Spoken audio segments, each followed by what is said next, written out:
matter who you are, where you are, what your choices have been, and what karmic timelines and contracts you have journeyed, the light is calling for the reunification of all aspects of life in this realm now.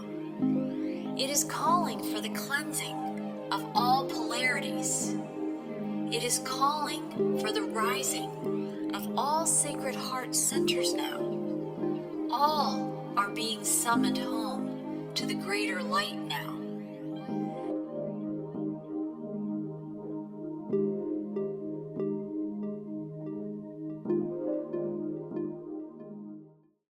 Hi, and welcome to Whole Soul Mastery's Live Well, Live Whole podcast series. I'm Marie Mohler, and I'm an author, intuitive, and a host of these conversations. And I'm here with Dr. Paul Panzica. We are back again in April 2022 to talk about things that you've been writing about and knowing about for some time. But again, it's incredibly relevant now. We're going to be talking about the language is the event, right? There's an event that many people anticipate. And for some people, they might not know, well, wait, what's the event? That's what we're going to be talking about today. So, and you wrote a blog article, we might reference some of that, but why don't you lead us off, Paul, into this deeper exploration? Well, so something's going to happen. That's all I can say is that something's going to happen. Now, what is that something, And so the article that you're talking about was written in 2018. So 3.5, almost 4 years ago. And of course, there was a lot of talk back then about an event, a worldwide event, and what would that entail. And I think even in that, in the essay that I wrote, the one thing I can say is that I think it has something to do with the sun. Let me read, because I have the first paragraph, and you always do such a good job. It sets the tone for the rest of our conversation. You said, as far as what this event will entail is still unclear, but all signs seem to be pointing towards the sun. Indeed, a better understanding of the mystical nature of the sun and its relationship to the earth will be part of this event. Within the Ascension community, many are suggesting that a mass coronal ejection followed by 3 days of darkness will be part of this scenario. Again, this is still speculation, as these more biblical events are yet to be seen. They could still very well happen, but it might be in a more subtle and gradual fashion. Yet what must be demonstrated to every individual is to experience God's love through grace and the infinite power of this divine sympathetic energy. Once our relationship to our higher self and the Logos has been directly experienced and correctly understood, the supremacy of our ego will become annulled. And there's much more to the article that you share, but clearly, yes, you are talking about the sun and this pretty epic event and some anticipation that many have been feeling for some time now, right? Right. So keep in mind that when I wrote it, it was coming from a deep place and it was coming from a deep intuitive kind of feeling thought. But if you want to look at something really interesting, we should look at the astrology of this spring equinox, which we're still in the middle. And I did listen to your lecture this morning, your last transmission. Yeah. And you used the word crucifixion a few times in there, which I found very interesting. It's coming up, isn't it? Yes. Well, it is, but that pattern appeared at the solstice of last year. And so that was that fixed cross that I keep referring to. And I just kind of threw up my hands and said, it looks like we're going to get crucified. And I laughed at that, but I know when I say that, that's not funny to most people. No. Now, we're still here, we're still here. And so, but we are to a certain degree, at least figuratively or metaphorically, nailed to a cross. And that's exactly what that pattern had suggested. And that we were going to go through some form of transformation, or even more importantly, a transfiguration, that was going to occur in 4 parts. Well, we've gone through 3, and now we're now into the spring season. And so this would be the last stage, so to speak, of this transformation, of this transfiguration. And can you name those other 3? Can you just hit those? I will, but you also had mentioned in the transmission before this last one that we were at a point, and this was, I think, from March going into April, so it was the one before last. And you mentioned 9 months, and I went, oh yeah, that's really interesting, because we were at the 9-month point from the solstice. Wow. So it had been tracking, Wow. and we were at the 9-month. And so then you talked about birthing waters and spiritual waters and all of these things that are supposed to come now in the spring. But 9 months of preparation or gestation, needed to occur before we can get to this point. Now, you had stated what were the other 3, aspects of this process, this transformation process. So we went through again. We went through the summer and the summer solstice, beginning in the summer solstice, and then we went into the fall season, and then we went into the winter season. And each one of those seasons carries an energy, which that energy, or the signature of the energy, is imprinted at either the equinox or the solstice. It's the birth of the season. Now, there's compelling reasons, and I don't want to go into all the details of it. I have written about it in details. Quite frankly, the astrologers don't know what to do with me, because I present this to them sometimes, and I say, would you be interested in having me talk about this? And they said, it's interesting, but no, thank you. We don't want to have any part of what you're saying. Wow. So, but there are very compelling reasons why we should read the astrology that way. That's why we preserved a system which is called a tropical system, which adjusts for the precession of the equinox. If we did not adjust for the precession of the equinox over the last age, which literally started, in my opinion, with a Greek astronomer and astrologer and physicist and mathematician. His name was Hipparchus.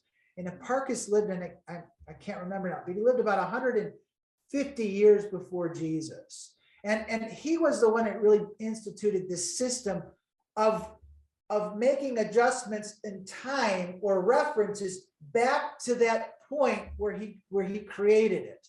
Now, it was a system called tropical astrology. To this day, we still use it. But if you start adding up the time, we're in 2020, let's say 2022 or 2020, let's say 2020, all right? The age of Aquarius, in my opinion, began or was heralded at the end of 2020.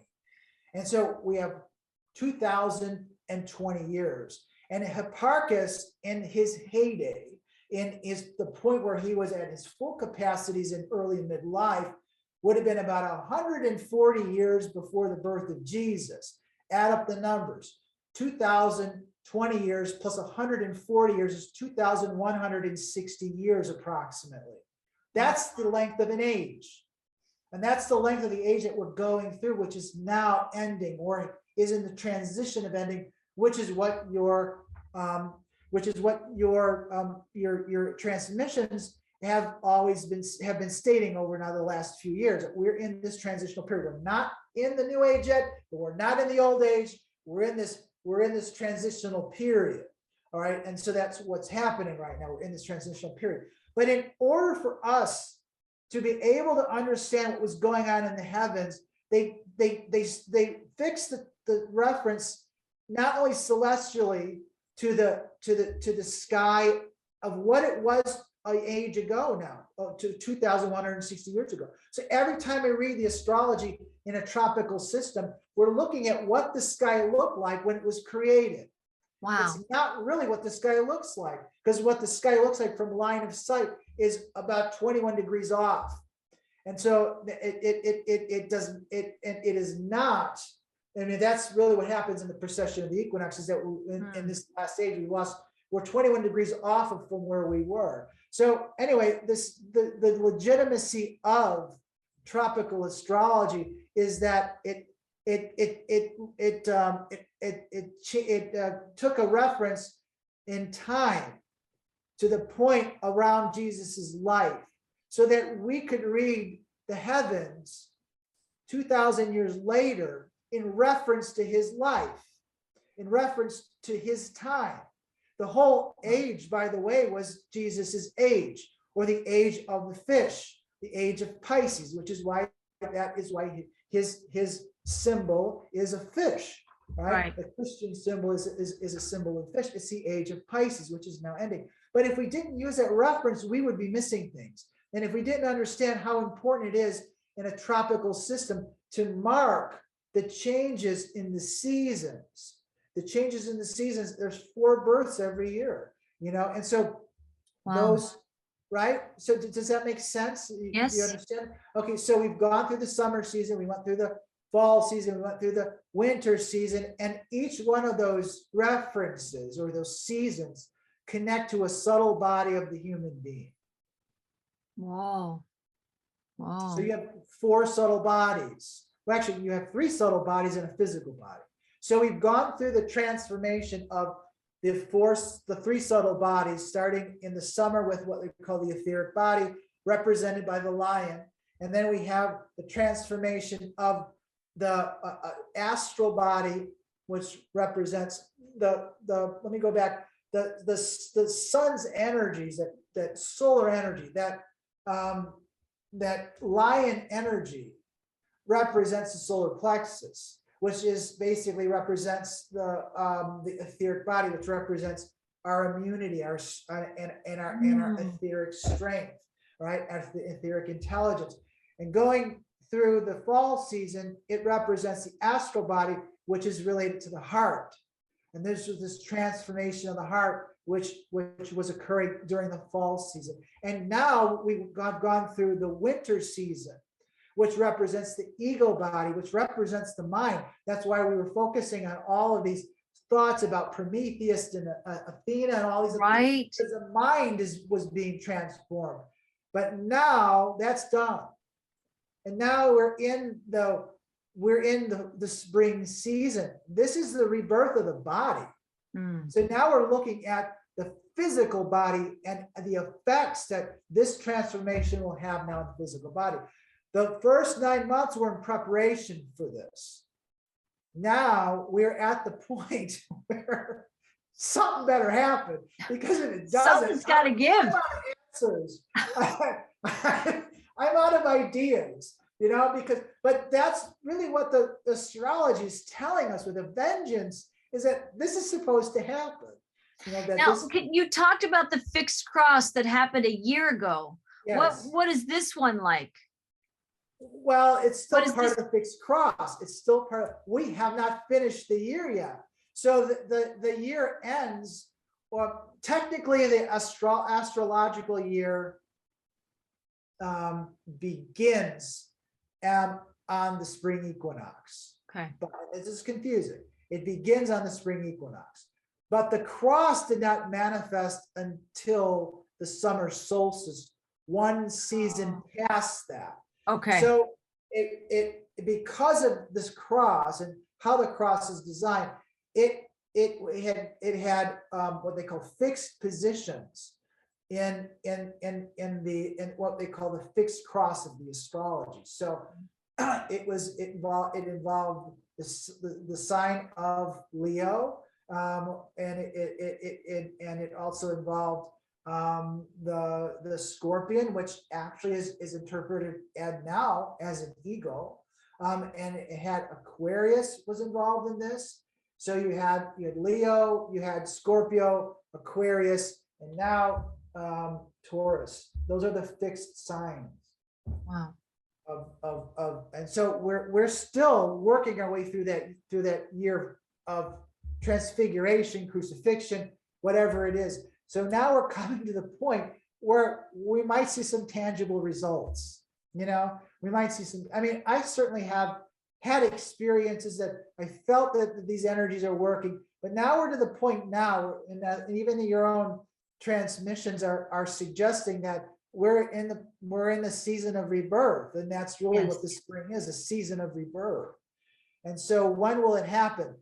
Well, all I can tell you is how the season was signified. It was signified by some kind of great solar event. And it had to do on many different levels.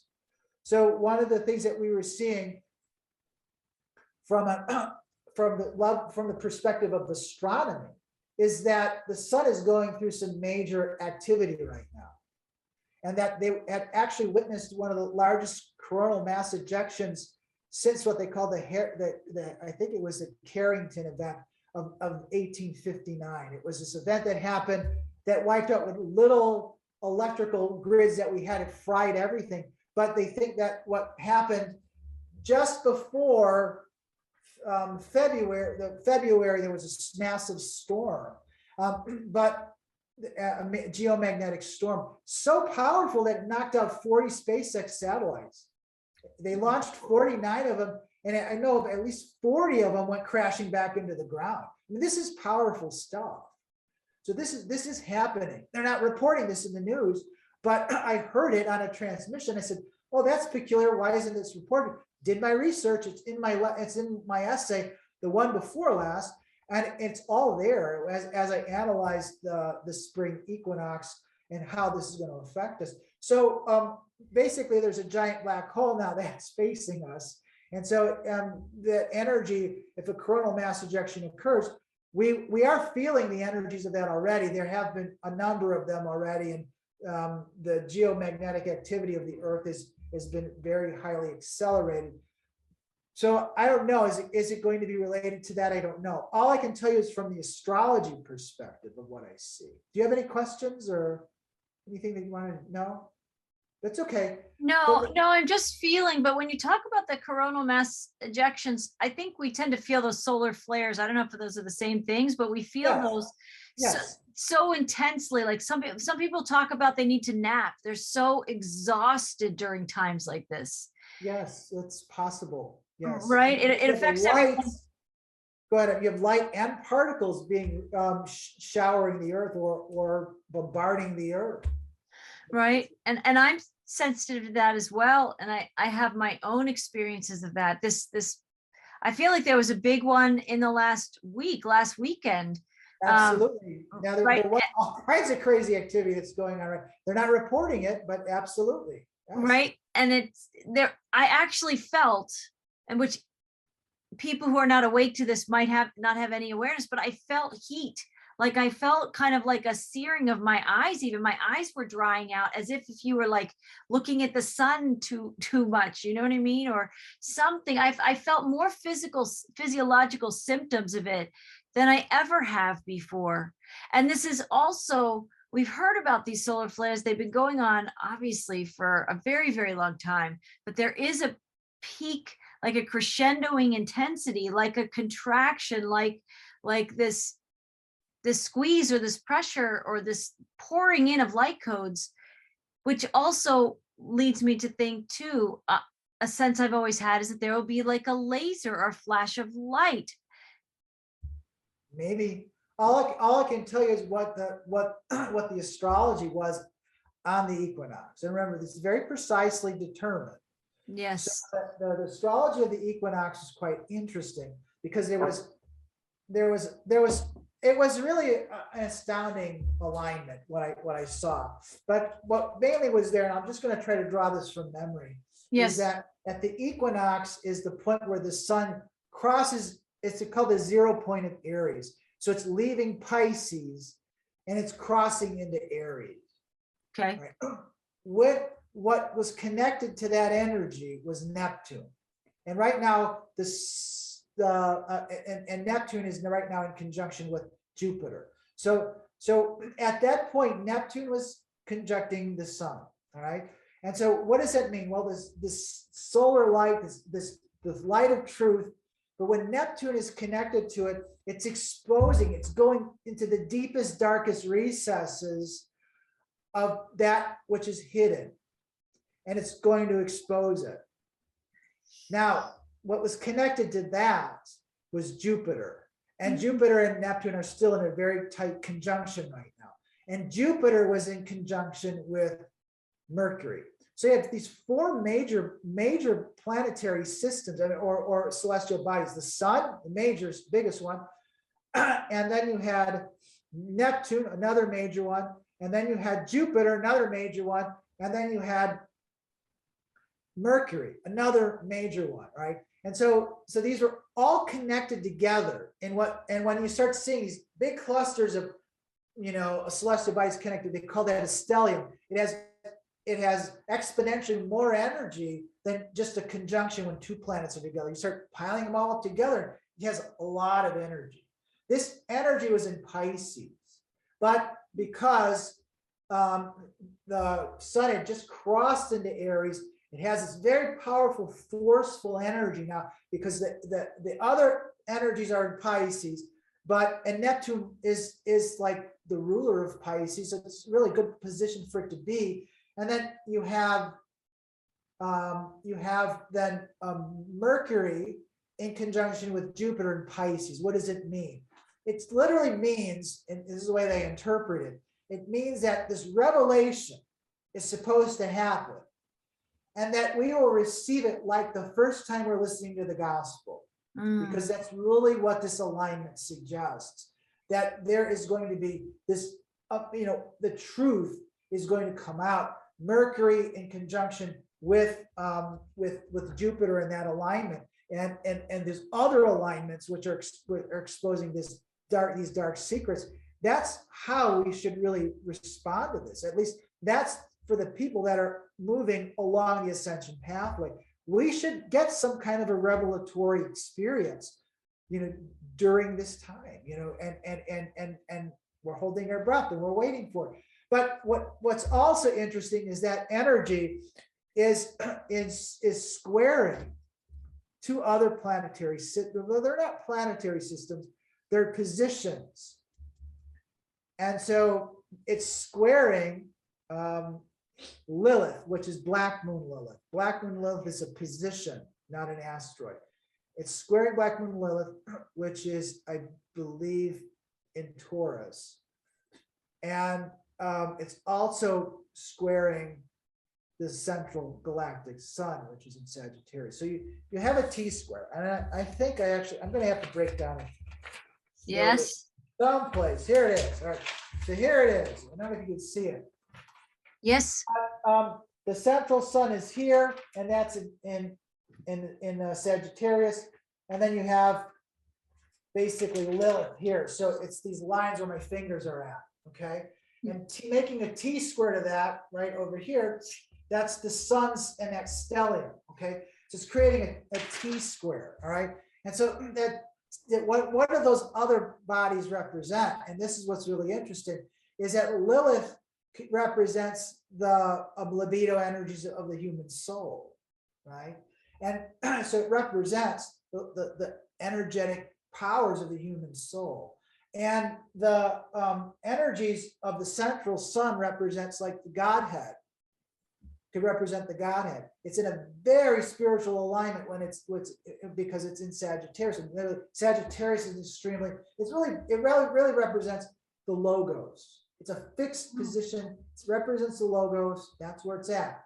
So what does it mean? Well, it means that the fire or the power of our local sun, which is also considered Christ-like energy, is going to be in direct confrontation or squaring. When we see a square, it means activation and it means action. Okay. And so what we're going to see is all the impurities within that life force libido, and there's a lot in there, and also within the Godhead figure, are going to be purified. And they're going to be purified through fire. They're going to be purified through the light and through the energies of the light of truth or the logos energies. Now that literally means, or literally represents, transfiguration, because transfiguration is when all the impurities within yourself are basically burned away. So that's supposed to happen. I mean, I can't read this any other way. I mean, there's other nuances to that, and you can it's either going to be a death blow to the Great Reset and to these darker energy that are trying to co-opt everything and usurp everything. And if you want to go down that path, you're more than welcome to go down that path, because that's what it'll mean. Or it means a huge boost and a huge pathway opening up for those who are interested in moving towards ascension. It could also be the death blow to the Great Reset. It could be a death blow to all these dark, nefarious things that are occurring, which I do feel that that's happening. So that I think that's really where we're at in the season. The question is what will the experience be like? You know, how can we envision that experience? I don't know that we can. I think the preparation has been in deepening your faith to be open to whatever it's going to be. Yes, yeah, and there's a great chance that it could be completely different for you than it would be for me. You know? Right. But it would happen on an individual basis, but the concepts would be exactly the same. Yes. Otherwise, it would lose meaning, right? It'll be something that'll be universally recognized. The details may differ, but something has to happen where we universally come to the same conclusion. All right. Now, what is that? So this is what got me excited, because this was a channel that, you know, I mean, randomly listening to a channel, but this is allegedly comes from a Pleiadian source. And in my essay that I wrote, I did at that time make a reference to Pleiadian source as to what the event might be. What got me excited is that when I read this, and so I'm going to just read this and I'll tell you why it excites me. Yes. And so what this person said was, ascension is the recognition that there is more to life than this physical existence. It entails having a deep experience, learning to be genuinely present with that experience, and then integrating that experience into your state of awareness. It's about allowing your heart and mind to be open to the possibilities to go far beyond your existing beliefs without presumptions. Now, why did I get experience? Well, I think that they hit the nail right on the head. But they're making this reference 3 times to an experience, right? To an experience that you have to integrate into the fabric of who you are. So it's going to be catalyzed by an experience, because, you know, this was just a recent transmission. And so we're looking at some kind of experience. We have to have it. Now, where will the experience be? It won't be a virtual experience. It won't be a mechanical experience. It won't be a ritualistic experience. It's going to be on a personal level. And it's also going to be within the realm of Gaia and the logo. We have to understand that. And this is very important to understand. It's a natural experience. What we've been doing for centuries is preparing ourselves for the experience. And we may be right on the verge of having that experience. We really want to know, I would say that I've had this experience. Right. And there are others who have had this experience. Now, it's vital to understand that conscious experience opens the portals to consciousness. When you work on deep breathing, and when you work on meditation, and when you work on cleaning up your life, and when you work on becoming a more consciously aware person, you know, living in a more mindful state, you're preparing yourself for the experience, but it is not the experience. Right. You're just preparing yourself to encounter the experience, which has not yet happened for many, many, many people. And so I think that's really where we're going. I mean, we have been to a very high degree, I believe we've been set up to have an experience. Now, in my opinion, the experience is going to have certain archetypes in it. In the esoteric traditions, there are archetypal experiences that one must have in order to become initiated into ascended knowledge. These are what we call sacraments. And so there are sacraments, and of course they've been co-opted and they've been to a certain degree degraded by churches, but they're still those sacraments. They still exist. And what I saw in the spring, in this spring equinox, and in the astrology of the spring equinox, is I saw something called the anointing of the human soul, which is anointing. It's called a chrism, CHRISM, a chrism, anointing. It's baptism by fire. So we all baptism by water, but it's a higher degree of awareness or consciousness, which burns away, symbolically burns away the impurities within your constitution. Hey, that's the pattern that I'm seeing right now for the spring equinox, is that it's hitting both our soul and our logos energy. Let's say we could say the logos to a certain degree is mind or ego. There's many different ways to call it that, but it's burning away all the impurities to create a pure essence of who we are. To have a better understanding of the Godhead, which is the logos, and a better understanding of our life force, which has been corrupted into the Zoe or the life. We're going into that right now. I think it's going to happen. I mean, all signs point to this, and they've been pointing to this for years now, that we're actually on the verge of having some kind of experience.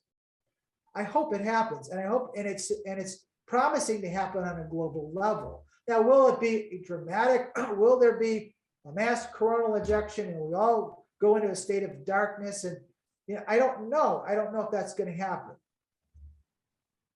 But I can tell you how it happened to somebody else. And this is a dear friend of mine, actually.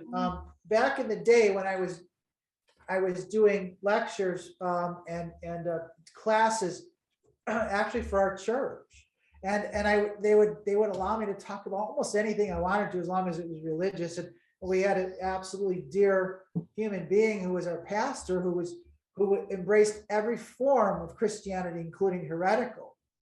And so I always considered myself the token heretic of a congregation.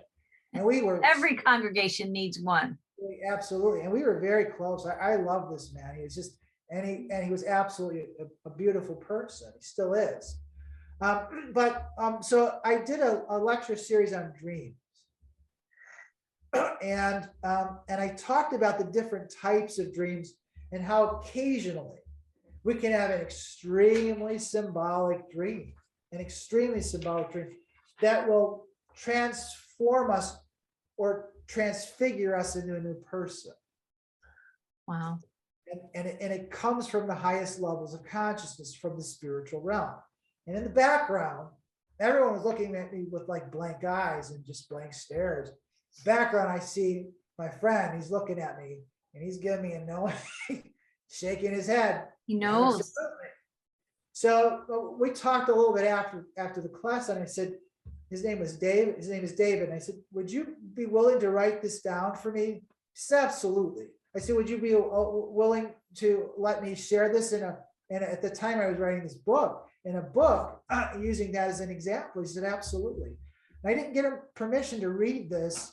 I hope David isn't going to be upset if I do read this. Yeah. But it's in the book and it's online. So yes, it's there. So I want to read this because it's very archetypal and it fits in with this sacrament that we're talking about.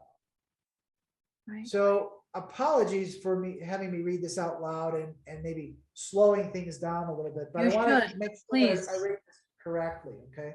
Please. Okay. So this was David's vision, and it happened 1 week after after a Sundance. He embraces his Native American culture. He's one heck of an interesting human being. But so this is already a connection to Gaia.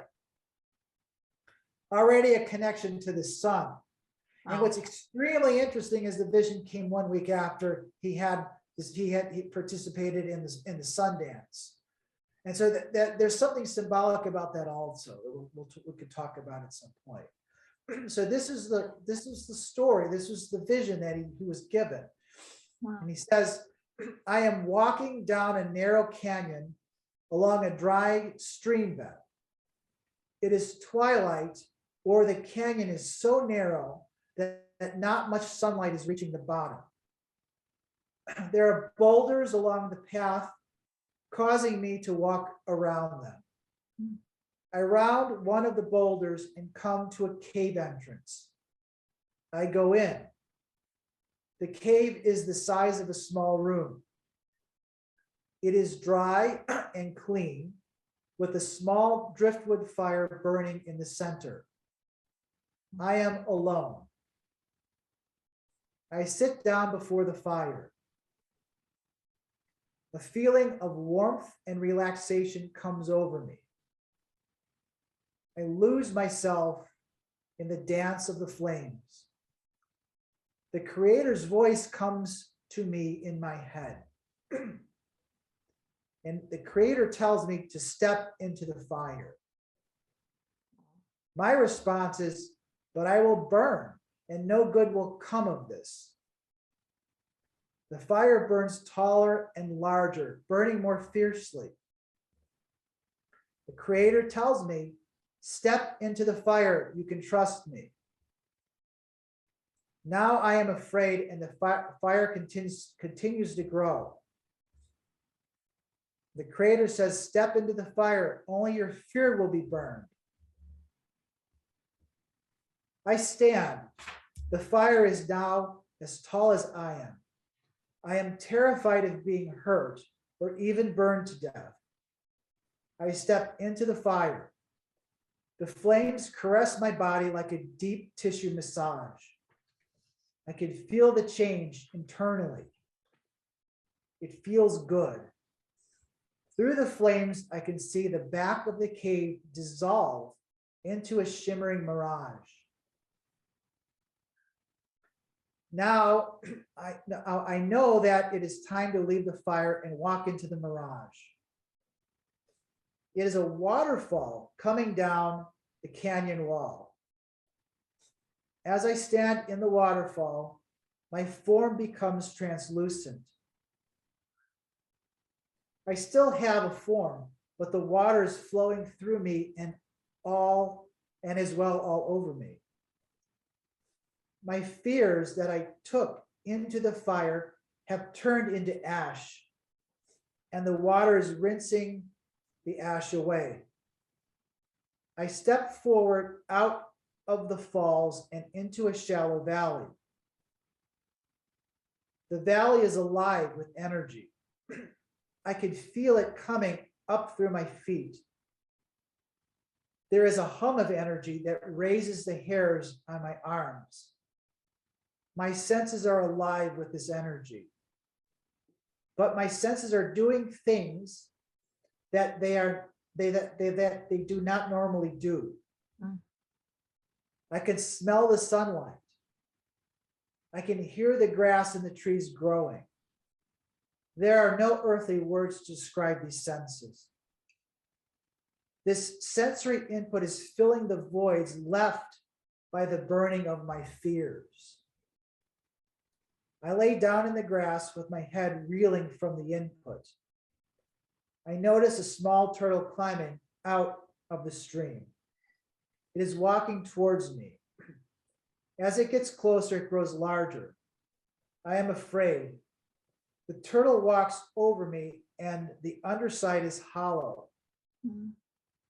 It settles down over me and the inside of the shell turns into the inside of a sweat lodge.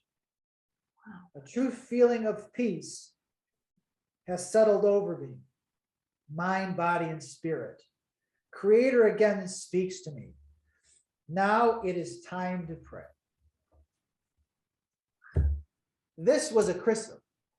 I recognized it immediately, an anointing with fire. And this is an example of how it could happen. and how it does happen, because he talks about burning the impurities away. Not only that, but the void that those impurities have left is now filled with a greater sense of seeing the world in a more truthful state. So what we're talking about is nothing to be afraid of. The sun is not going to harm us. It might to those who try to cling on to all of the old systems that will be purged, that will be burned away. But we won't feel the fires of hell like a lot of people who are trying to cling on to, this dark reality anticipate will happen. It'll be the opposite. It'll be a rejuvenation, just like David explains. Right. So this is a next state beyond the baptism. This is the state now of being anointed or chrismed with the basically the holy fire or the light of truth. This is coming, and it may happen in this season.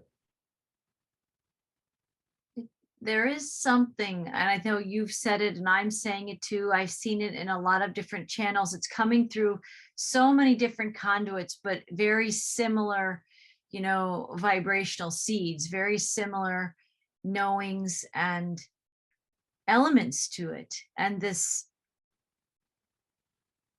like many people listening to a podcast like you and I would be having this conversation, we've been through purifications before, but like this is the mother or the father of all purifications. And all those other moments in time were preparations for the big one, right? That's why I think it has been just called, universally, I see people call it the event. Right. I think that's all we all have. We don't really know what that means, but you can feel, if anybody listening to this has had in their own lives a time when they've had the fire, they've already stepped into the fire before and gone through these things. But this will be on another level that I think you and I lack the full language for, but your friend's story comes closer, where it helps us to step into a dream vision of somebody or metaphorical terms, because it has to be fluid. It has to be unconfined to anything that our minds would try and trap us into what the event might be. We have to be free to experience what is meant for us. And we can't imagine what that is, right? Yeah, we have to be open to it. And I do think so, like the energy of transfiguration, right, comes to mind, or in my awareness too, of just becoming a whole other version of ourselves, yet retaining the grace of the gifts of all that we've journeyed, right? Well, the promise is that this event will transfigure our physical appearance. Really? It's going to have an effect on us physically. Will make us younger? Is it the fountain of youth with the fire? I don't know. I don't know. But that's interesting. Well, you know what? I'm not going to speculate on that. But there's a lot of scientific research which supports this idea. So, and again, I was listening. It might have been somebody who I like to pay attention to. She was kind of hitting it on the head also, and she was basically saying that the mistake that, and I will just tell you from experience, we can't cure anything from a medical perspective. I can't cure diabetes. I can't cure heart disease, and I can't cure cancer. It doesn't exist. I can treat it, but I can't cure it. And the same problem now with, and this came from a very interesting source, but again, very wise person who said this, is that we have this lower dimensional concept that if we could get into our genetics and start rearranging them, that we can fix it. Yeah. But it will never work, because the intelligence that orchestrates your genetics is incalculable. I said it right this time, incalculable. Yes. Right? It's an intelligence that goes beyond your egotistical mind, right? So the idea that we can cure things through genetic manipulation, which is what the dark science or the materialistic science is trying to sell us, is wrong. It'll never happen. Remember what they're trying to do right now with the whole pandemic issue that's going on right now is that, oh yeah, we could cure this. They haven't cured squat and they never will. And what they're doing is they're modifying your genetics in the process of doing this to the point where they may modify you out of, that's I think what the plan is, out of your species into a new form of species, which will then have to integrate or interface with some kind of technology. I mean, you want to go down that path, that's fine. But that is completely and utterly wrong. We can't cure anyone. We can't heal anyone through that process. But what we can do is we can inspire you and we can change the way that you think. And by doing that and by changing the environment that you live in, you will rearrange your genetics. This is a fact. It's called epigenetics. It's an accepted fact now in medical science and in science, is that you can just, so what we've been doing in preparation for the last 9 months is preparing ourselves for whatever event this is. And this event will translate into some form of healing. I suspect that'll, some form of healing or some form of genetic activation or that will have a positive effect on our physical existence. Now, I'm not going to speculate what a lot of other people have been saying about, you know, ascending into light bodies and all these other things. I don't think it's going to happen this month or this season, but maybe it will. I don't know. But you know that there is scientific evidence to suggest that this is possible. And so the light that we're absorbing that's coming from the celestial world and is helping to us to rearrange genetics, preparing us to receive this information. Now, I mean, the problem is, but before been in the past, is that we can have these experiences like David had, or we can have other experiences that I've experienced related to sacramental archetypal experiences. Now to come back to the age of Pisces, the lower density construct.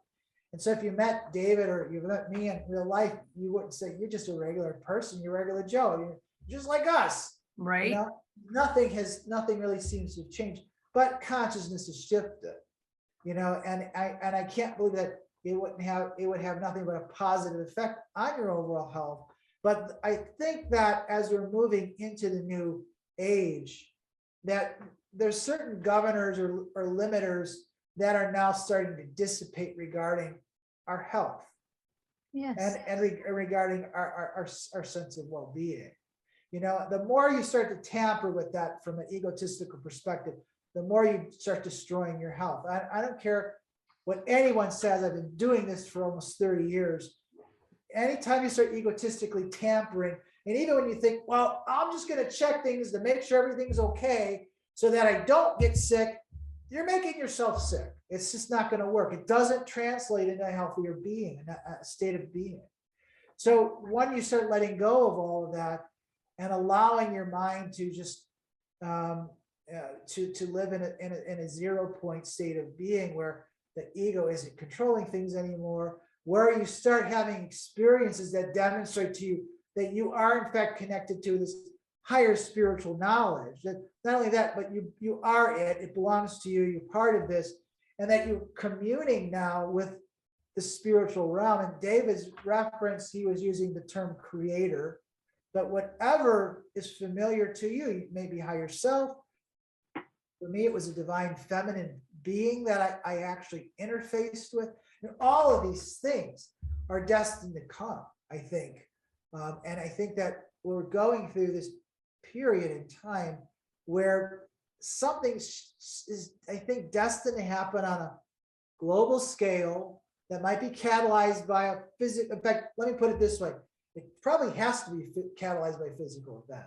Right? Because there's a lot of things in David's story that ties it all back to Gaia. The turtle is Gaia. Well, I was feeling that as you described that. Yes. Yeah, and when the impurities were burned away, he saw a more magical world. That's the fifth density world that everyone talks about, right? It's all there. Not only that, but he had a synesthetic experiences. His senses were blending to create a higher meaning. And that's what's supposed to happen also, right? Now, the one thing in my experience, or what I wanted to say is, you know, I'm kind of working on this as another essay, which probably will be available before Easter. But keep in mind that the presence of the Divine Mother and the Divine Father have to be there. You know, so how does it? And so in David's experience, the Divine Father is there. The Divine Father is speaking to him. It's commanding him to do things, or it's suggesting for him to do things. But it's happening in a natural environment. Now, it may be happening in his mind or his mind soul, but it's happening in a natural environment. The presence of Gaia is there in full force in a natural state. So it has to happen in that way. It has to happen, and the presence of the mother is there, and the presence of the father will be there. For me, it was a temple garden. And so the garden is the mother. The father is the temple. Nice. And so there's going to be a union of these energies. You won't find it anywhere else. And what we've been working on in this meditation and these forms of breathing, right? The sacred breathing is preparing us to enter into this sanctuary. It's all about entering the sanctuary. And that's where it's going to happen in one way or another. It has to happen in this sanctuary. It has to happen in, you would say in your language, God's realm. Right? But it will be present, and it'll be present in the sanctuary. And you have to make it to the sanctuary. You have to get there. If you can't connect to that, then, you know, I don't think that the message will have any meaning, or you might even not even have the experience. Right. I think that this energy of preparation continues to come into my consciousness. You know, we know that Jesus was saying when he was here, be ready, right? This energy, and we've been prepared for so long, and the stamina you have to sustain this kind of spiritual connectedness, this kind of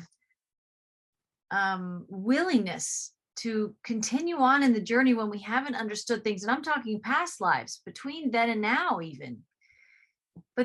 And then, of course, the endurance we've gone through and the stamina to go through this pandemic and all the ways that has pulled on our consciousness or actually elevated us to a new consciousness. There's this, I feel this awareness of preparedness. If there were floods in Noah's time, there's going to be this floods of an experience that we're still in. We've been in this preparation period, right?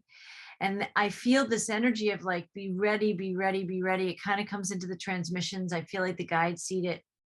To enter the sanctuary that you're talking about, to enter this place where we're willing to kind of fall back, our ego falls back into this kind of utter humility, which is another way or grace of experiencing the 0 point you're talking about, to be in a place of receiving where the little me, the little I am that thinks it knows everything already, understands that only when you're in this place of receiving and the I don't know, God's basically saying in that story you read, step into the fire, right?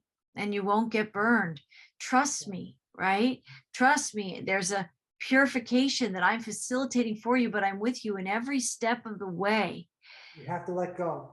You have to let go. It's the only way. I have chills when we're saying that.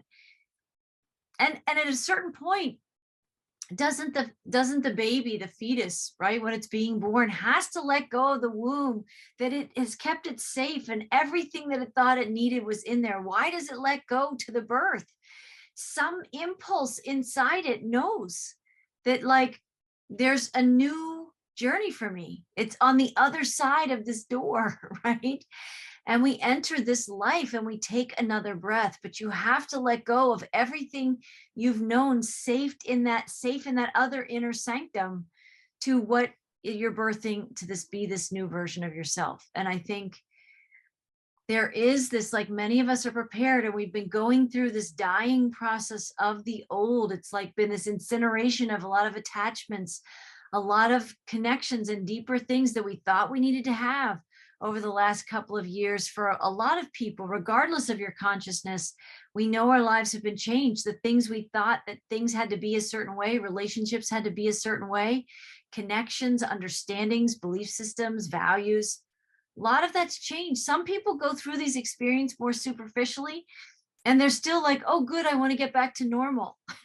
And some of us go through this experience at a much deeper level and know there is no normal we're going back to. There's something, and it's newness. That's what wants to come through me. It's a newness that many of us have been preparing to have the humility to let go and say, I don't know what it is, but boy, am I ready. Right. That's happening. No matter what it is. And isn't that what the death process is for some people?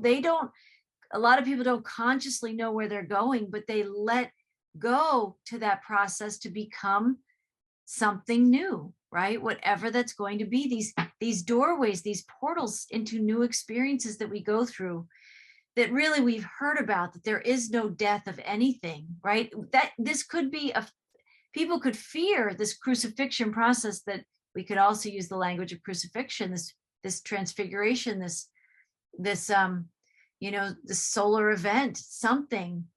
But all that we're doing in a higher spiritual sense is dying to the previous version of ourselves and we're birthing into something new. And this is what I think Creator or God or our higher selves have been leading us to, this time where we let go of these ego-led lives and we open to some kind of greater divine integration that defies words right now, but both of us can get into the feeling. And when you describe your ways in that inner sanctum, this anointing, I think the word anointing came into the last transmission.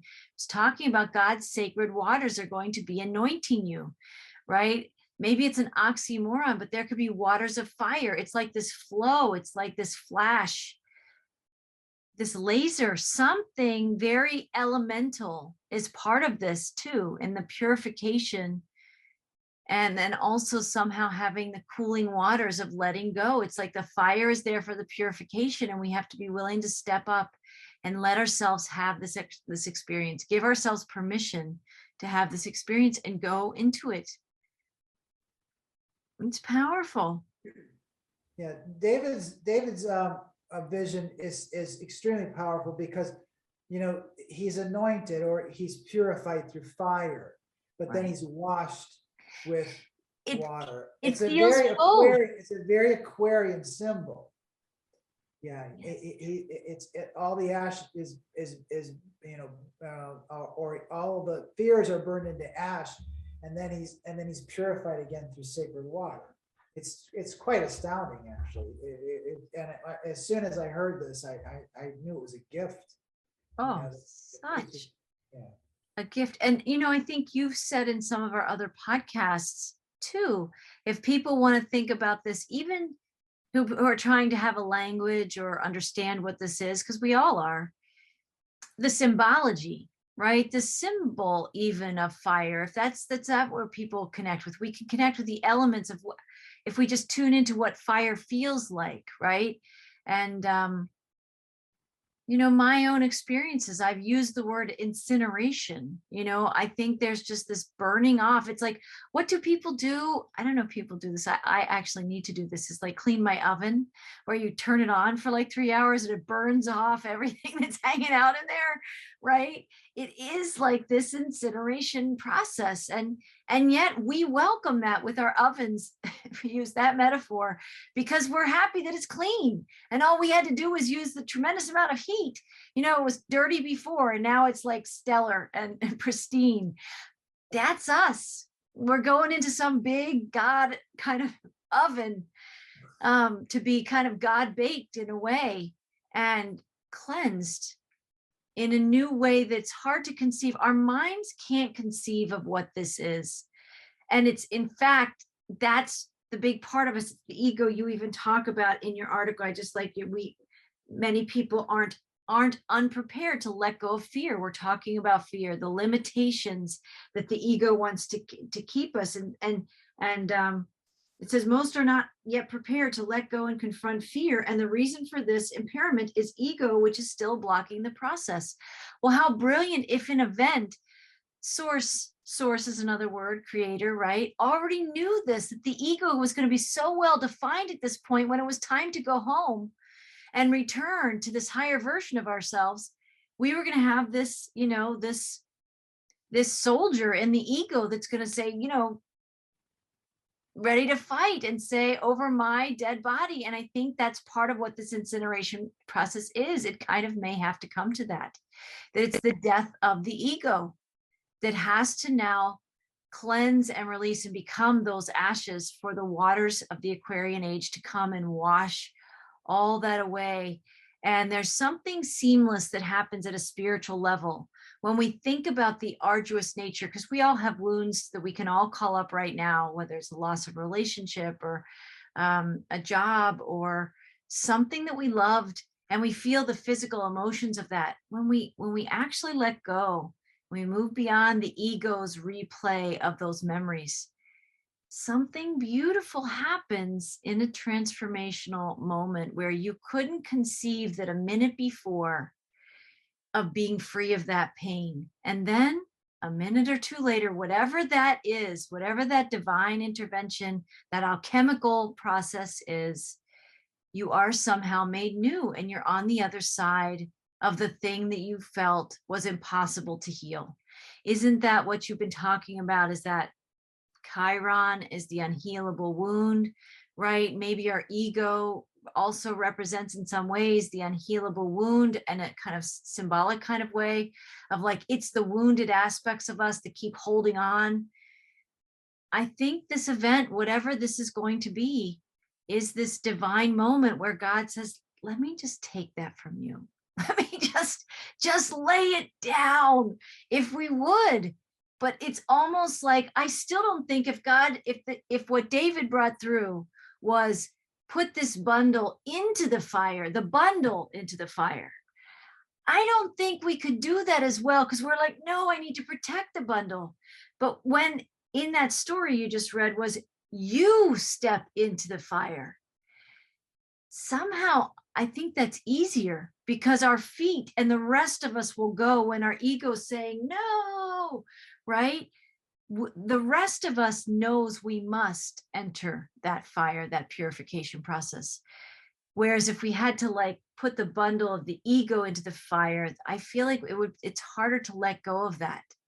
More holistically, I think we're ready to like step in, and the ego will come with us because it has no choice. If our feet go first, the ego's coming with us.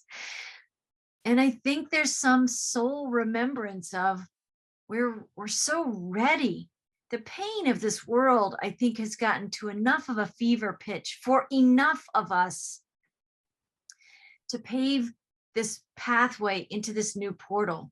And I think when enough of us go, I think the rest of us are coming, because in a collective consciousness, if say a third of us, a strong third, go through this, I don't know, I feel like it's going to summon the rest of us that might be those egos saying no, but they're coming because we're all one. So I think also, we haven't really talked about this in this particular podcast, but kind of where we go one, we go all. Some might be kicking and screaming and like, I don't want to go. But enough of us are strong enough in what this is. We are already, you and I are like, right, we are at the precipice of the fire in our lives. We're ready. And all it takes is just some event in Q where it says, step in. That's it. That's all it's going to take for us. And we're there. And that level of faith is paving the way for other people who are still might be wrestling their ego and their bundles of ego thoughts and fears and all of that. They're coming with us in the wake of our faith.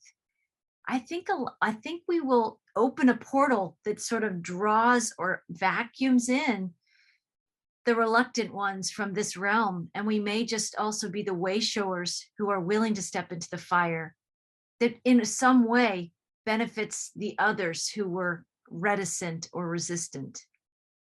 It's something that our minds can't grasp, but something inside, like a faith and a fortitude inside us, that we know we're going and we're not looking back.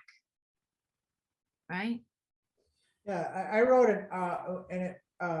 another essay that was called Coherence. And I think next time we meet, or the next time we have one of these get-togethers, we'll talk more about that, because we're designed to do exactly what you just said. You know, there'll be people who will be leading, people who will be way showers, but that's also a scientific fact. It'll happen. I'm convinced that it'll happen, and that we can talk about the mechanisms behind this and the reasons behind this, but that'll be for another talk. What I also wanted to recognize is in David's vision, a couple things. Yes, please. Earlier this week, I had a revelation, and it was probably something that everyone's been saying, but it finally occurred to me that everything that we're doing right now in this world is pretty unimportant at this point. And our soul knows it. And there's no power behind the infrastructure that was enforcing this life upon us. It's all dissipating. They can't have any real energy because it's in a different time frame. It's in a different age. Okay. So what we're doing is out of habit, solely out of habit. The body and the mind are operating only because it's out of habit, because it doesn't know any different. So we haven't gotten to that toppling point, or that point where we can just turn around and look at each other and say, you know, I don't have to do this anymore. I'm having a lot of people that I know who are my patients and these types of things that are just fed up and they're just giving up. But when you ask them what they're going to do, they're talking about doing things that are their passion, and they're following these truths. I'm like, you're going to be fine. You're going through the process. So we're just walking around almost like zombies, you know, in that sense. We don't know. We've been hollowed out. I mean, in large part, right? By the agendas. So a part of us is like a phantom or a zombie that's walking around and going through all the motions. But the reality is that there's nothing to enforce that anymore. Not only that, it's just the wrong energy for the time that we're moving into. You know, I mean, before, if you bucked that system or walked out of the system, you were punished. But now there's nothing worth of any value that's keeping you on that track anymore. It's not there. It's like I was feeling when you were saying that there's a vibrational irrelevancy. Yes. It was once relevant because our consciousness was definitely engaged in that old world, but with it crumbling and it's becoming kind of vapor. Yes. We know at soul level, we can't even hide it to ourselves that we know it is now irrelevant. Right. It's irrelevant. And so I think the boom will drop on all of us. You know, all of us. I'm just going to work every day, and I go, is it going to hit me today? We don't. I mean, it sort of has, but you know, something is going to have to hit all of us right in the face and hit us hard, so that we're forced to, or we're led into a different pathway where we finally reconfigure ourselves. Because you know, what I do right now won't have any value in the next few years. I know it won't, you know, and so that there'll be something new that'll come out of that. Maybe it'll still be just a simple fork in the road and I move in a different direction. But one of the things that David said in his vision was extremely powerful. See, he steps he's in a cave at the beginning. He steps into the fire. He lets go. He trusts the spiritual realm. And he steps into this fire, right? And what happens is that the cave is the lower density construct. And what happens is that as the fear is burned away and the impurities are burned away, the walls dissolve. Right. The walls dissolve. it's not, and it's nothing that I can do or you can do or anyone can do from an intentional perspective, an egotistical perspective. Like there's no technique to this. There's a guru can't teach you this. No. You can meditate on in the Himalayas for decades, and all it's doing is preparing you for the event that is not yet happened. But it's going to be as easy as taking a step forward, letting go of your apprehensions, following the love and the will of your higher self, really. And so that what people have to recognize is your own will. That's free will. And the event has to occur before the walls come down, before the hierarchy and before the lower density construct collapses completely. Because right now we still don't have the vision to see beyond it. We still don't, there's still borders, the borders are still up, which is why David can have that experience, or you and I can have this experience. We still have to live within the confines of the cave. The cave's walls have not yet completely shattered, or have not yet completely gone down. So they're still opaque. The experience hasn't happened yet, where now we effortlessly see beyond it. See, that's how I see it, as whatever this is will be a point where vision and sensation will now become activated. So we could say that maybe that's the DNA that gets turned on. That's correct. That's the true transformation that everything has been working towards. I do see that as happening. Will we get younger after that? That would surely be nice. I don't know. Yeah, I mean, I could stand to lose a few decades. That wouldn't be bad. Because that's kind of etched into our faces and our energy fields, but our physicality. For a lot of people who've done the arduous work of paving the way, we were paving it all this time, lifetimes, but then it's showing up. And I think to have a reset, right? To have this resurrection, which is what we're talking about, after a crucifixion. To have a resurrection, you have to have the crucifixion. You have to rise from something.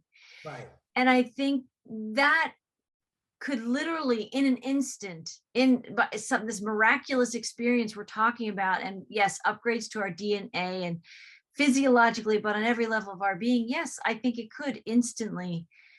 Because if all the false, I see us living these false costumes, these false lives. If the illusion leaves, there's a timeless youthfulness that returns to us when we're not carrying all the stories of what we were when we were trapped in a third density experience. Yes, but I will tell you that emphatically that all of the amazing intuitive empaths that have been shining their light to the world in one form or another have not escaped the aging process. We're all getting old, right? We're all aging. That's a 3D thing, and that's an existential reality. So we have to a certain degree, shift into a different time frame, and Totally. in doing so a different realm of existence. Before that process could either be arrested and or possibly reversed. And I do agree that that youth and beauty is not skin deep, or is not a physical thing that we can alter with any lasting results. So you're right. You have to go back to a state of youthfulness, which is a state of childhood, which is what Jesus told us in the beginning, is that the only way that you can enter within this realm is to be like a child. You have to have a light heart, and that will keep you young, but it will not prevent the ravages of time in the lower construct of 3D. It still will have an effect on you. You may age a little bit better, but until we burn away all those impurities and step into a higher realm, which is what David experienced in a higher realm. Right. Then, and what I have experienced, of course, in a higher realm, but you have to come back to this realm. Maybe there'll be a point where we don't have to come back. where we have the experience, we make that step into that higher world, and we don't have to wake up from the dream. We carry that energy with us, Right. back into the third density without the confinements of the opacities and dark confinements of the cave or the wall that we still are, that we would have to live in after we had these visions or experiences. I kind of, another way to just express this, all that we've been talking about, is when you enter that fire. We've heard, what is it, where you're judged. That's the more Christian language, right? That after you pass, you're judged, and whether you go to heaven or hell. But I've never believed in that. I've actually always felt, and when I entered more of this spiritual life that I've been in for many, many years now, I really understood it as a version of atonement, but atonement not in the sense of judgment, but of like meeting all the illusion that you thought you were, kind of in this alchemical burning away transfigurational process. And we just step into at one-ment. And that's a more etheric explanation to what's going on. But I feel that it's like atonement and at one-ment, same word, but it's just your understanding, your perspective shifts, and the accent marks are different to make that two totally different realms. Atonement, which is in a realm of an ego where there's a right or wrong and a judgment process and a review process, and at one-ment, where everything is already in the field of unity consciousness, and there is nothing outside of anything else, and the walls drop and the veils fall and the curtains open, and we're just in this new world where we're part of knowing everything, feeling everything, being everything again. And it is going to be, I think you and I are both fascinated, and I'm sure our listeners are, of what it's going to look like.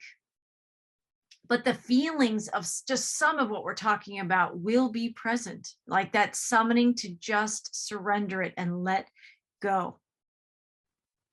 Yes. And not hold on, and not, the people who are gripping the precipice, afraid to let go, holding tight. And I think that's where people who've done a lot of the spiritual work, we know it may be ours to do it. Just go ahead. There is no fear. We've already practiced this. We've already been in the fires before, and you talk about the cathars. I mean, many of us have approximated this kind of moment many other times where we've transcended death again and again. And now this feels like a very beautiful death of the old versions of ourselves, the crucifixions of the illusory versions of ourselves, so that we can step into the mists of time, into the more true God timeline, God realm, maybe Garden of Eden, that we never really left. We kind of portaled into this illusionary world, and the mists filled behind, and then we've been trapped in our egos ever since. And it's like those portals are going to open again. We're going to step back into God's Garden of Eden, where we actually probably never left, but our consciousness did for a time. And we come into that at one-ment again.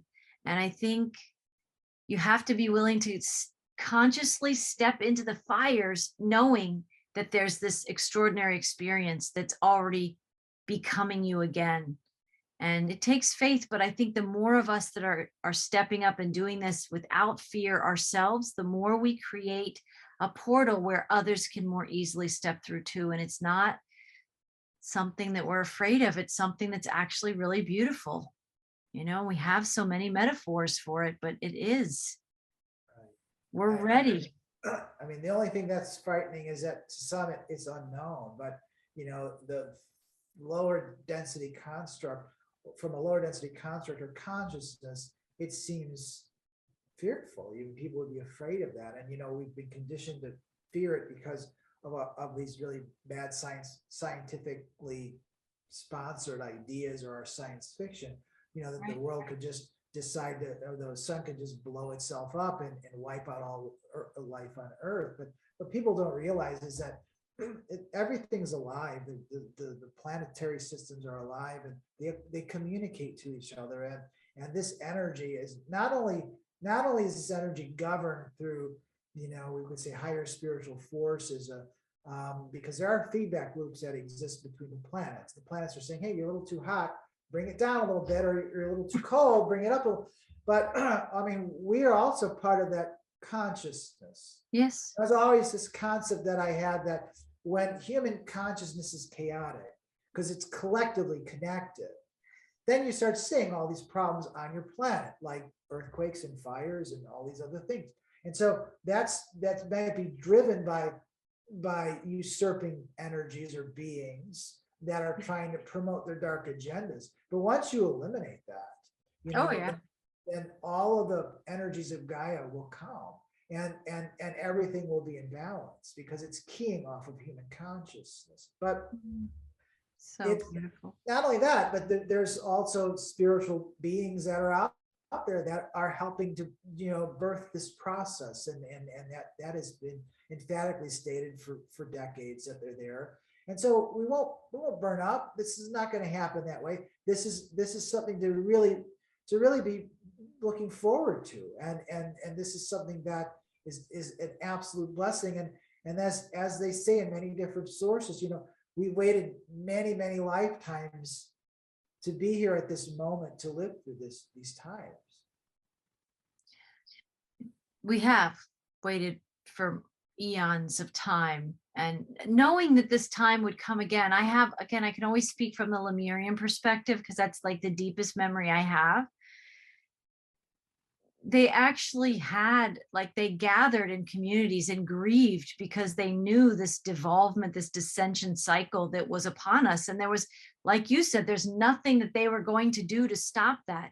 The reverse is true now. There was nothing that was going to stop the veils or the walls coming up around us where we were going to be trapped in this consciousness. And the same is true now. Nothing is going to stop the unity that is unfolding, the rising that is happening. And I liked what you also just said about there are other beings, there are benevolent beings facilitating this process. And out of your blog post titled The Event, and I always try and remember to put the link, because I say it in these conversations and I have to remember to put it in the link in the description section, but I will post that link. If I don't, somebody could just put in the comments, please provide the link to the article, because it was from 2018 that you wrote this. But you said there are also some sources which claim to have information from direct encounters with extraterrestrials who are gathering en masse within our solar system to not only witness the event, but to help humanity through this transitional period. The reasons for this assistance are compelling to anyone who is familiar with our own legends, scriptures, and mythologies, simply because these beings are karmically entangled within our Earth's history. And I love this. Therefore, the extraterrestrials' own quality of existence may very well be dependent upon our outcome, as both scenarios are married to each other. Indeed, it has been stated through many resources, including the body of work that encompasses Beyond the Soul's Meridian, that the galaxy itself will be directly affected by what happens upon our Earth at this time in our perceived future. And so they're not only gathering as witnesses or mentors, but they know that they're integrally connected with us. Yes. Right?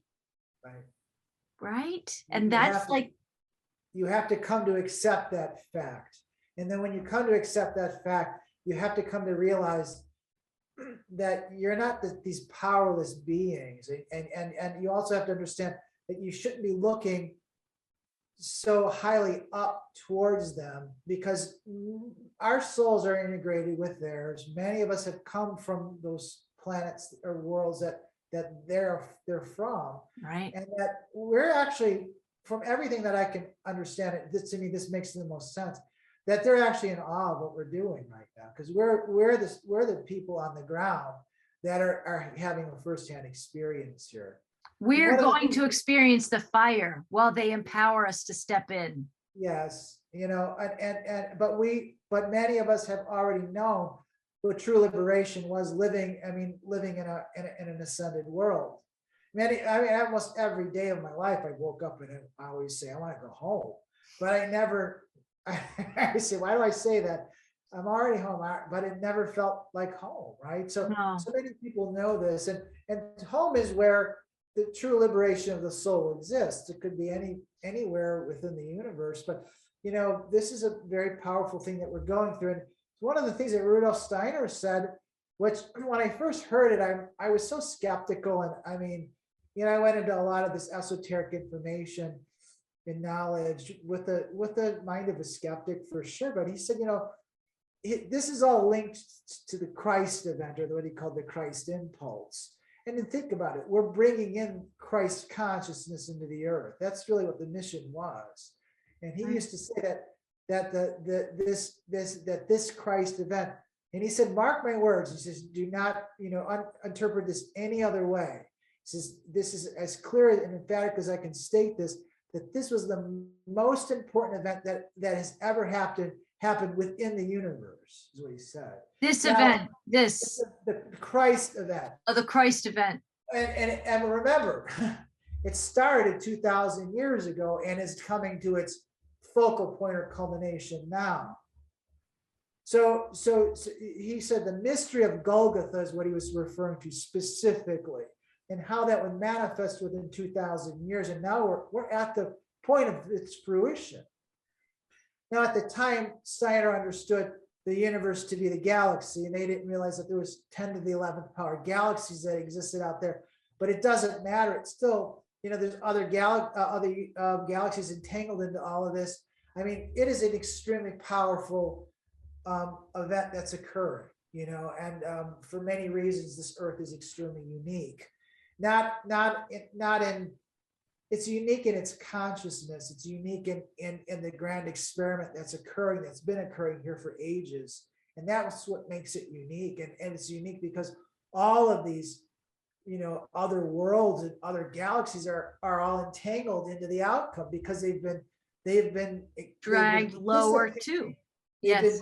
They're participating in this, experiment for quite a while. There's been souls from other worlds that have had to incarnate into this world ages and ages and ages ago, so that they could become functional and operative now on a useful level.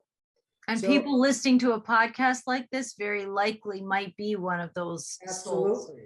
Right. Absolutely. And whether you're consciously asking for the door or the portal, or whether you're just vibrationally asking, because it doesn't matter to spirit, it's the same thing, right? We came so that we would be at the kind of our own mastery level, whatever that is, at this time, knowing that we are consciously stepping through, and we're actually consciously we're summoning in that doorway.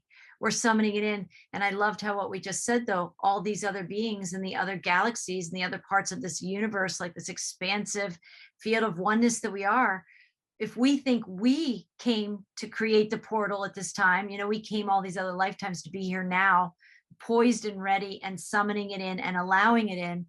There's a whole lot of other beings who are also, countless numbers, we can't even know how many are invested, but with like that non-attachment, that higher level unity consciousness investment in, we all know this is that moment for this birth. We're all knowing it. So there's so much support. The timing is here. We don't know the exact day or the hour. There's somebody I listen to who does some podcasts. His name's Bo Polney. And he says, we're not going to know the day or the hour. That is God's to know, right? But it is happening, and this is God's time and God's season. And it seems like April and May feel really ripe. It is a time of resurrection, at least in the Northern Hemisphere. We have the spring is springing, but we also have what we celebrate each year is Christ's. I said this in the Marinades message that we'll post tomorrow, but it's not that we celebrate Christ's crucifixion, but the resurrection is what we all know comes through the crucifixion. So maybe at Easter time, I don't know what language people use who actively celebrate Easter in a very religious way. Is it honoring Easter? What do people talk about? What's the verb? Is the verb an honoring of Christ's journey?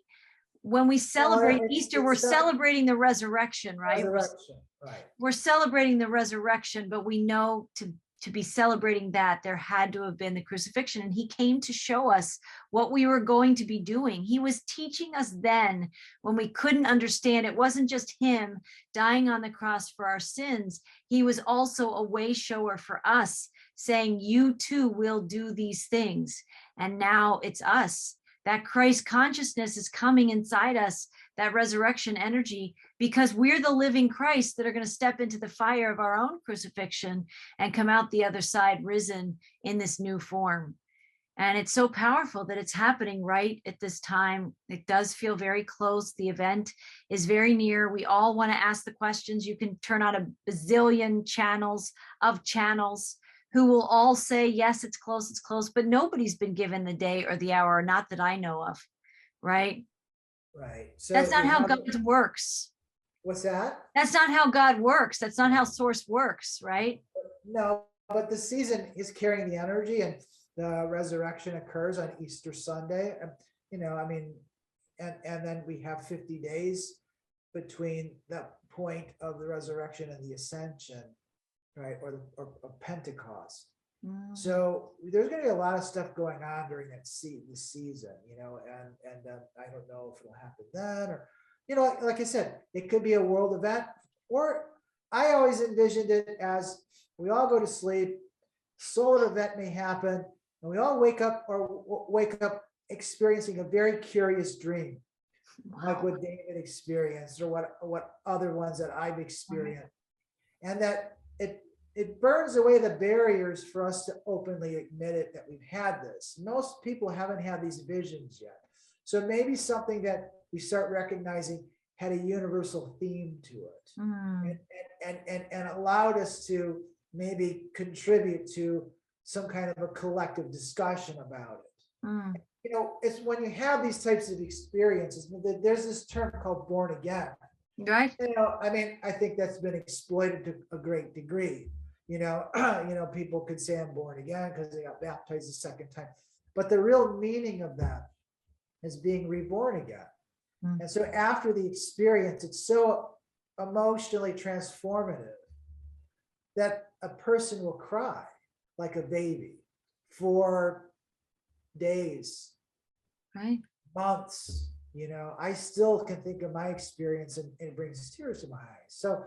So there's something shifted in the vision that had to do with the annulment of egotistical control over your life or whatever. But you saw something greater than what you were told the universe was, and that's really kind of the term. Is that it will transform you, and through the transformation, it'll transfigure you, and through the transfiguration, it'll help to realign not only your soul, but your physical health, and your body will follow.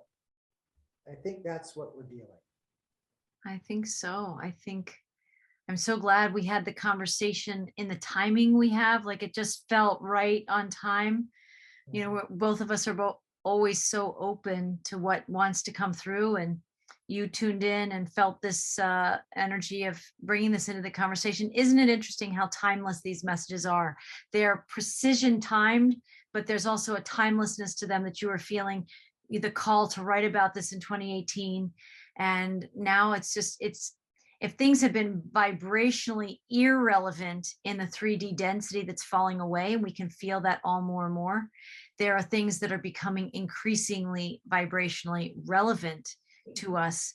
And I think this resurrection story, and this being born again, and this springtime, a collective springtime of our lives, and God's anointing waters, which has come through some of the transmissions, I think it's the most important thing. And even to people who don't know it yet, when the fire washes through, like when the fire burns through and those cleansing waters are clearing away the ash, people will know just how vibrationally relevant and essential it was at just the right time. And we're not going to miss it. We still don't know how everybody's going to respond, but Creator Source is so brilliant. There's things that are way beyond our comprehension, that it will at least reach every person. What they do with that, how they, interact with that and engage with that remains to be seen. But I've been talking for a long time. Everybody's received the invitation to ascension. now everybody will be reached by ascension, right? It's going to touch all of us in some way.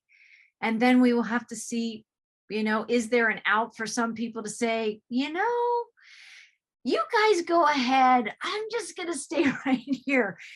Maybe there will be an option for that. Maybe there won't be. Maybe source. It's been my understanding, and the things I do hear from the deepest people I do listen to, everybody is being returned to one timeline. Everybody. That's my understanding. How we all get there will be interesting through this fire and alchemical process. But it's here. It's at our doorstep. It's on our shores. We are at that precipice. Many of us are already stepping into the first flames that we're already feeling. We've been there for a little while, but now it's kind of the full experience of like into the full flame, every bit of us, including our egos, where we carry that inside us for the purification. So it's always a beautiful time with you, Paul, to dig deeper, to go into these places, to travel. I think if people can notice when we're talking about crucifixion, these purifying fires and purifying waters and this anointing and all of these energies and the crucifixion and the resurrection, I think you and I are calmer than we've ever been, right? Yeah. Because we know there's like a grace that's coming through for all of us. And so I hope that we are a model of that for other people who might have fear triggered in these words. And, I think the fire can be our guide and our friend and our mentor. It's like guiding us into what must be done. And I think there's a part of us that many of us know this is just the next step, right? The next step in a very vast journey of the soul, right? So we're connecting deeper. So I want to thank you. I want to thank you for your wisdom, how you show up, how you share so authentically with me and with our listeners, stories from things that your gnosis, but also from your own life's experiences, the difficult times, the epiphanies that you have as well. And I think that helps we're both leaving breadcrumbs for other people to follow if they have resonance with this, right? That's what we're trying to do, is to make it just a little bit easier for other people on the path too.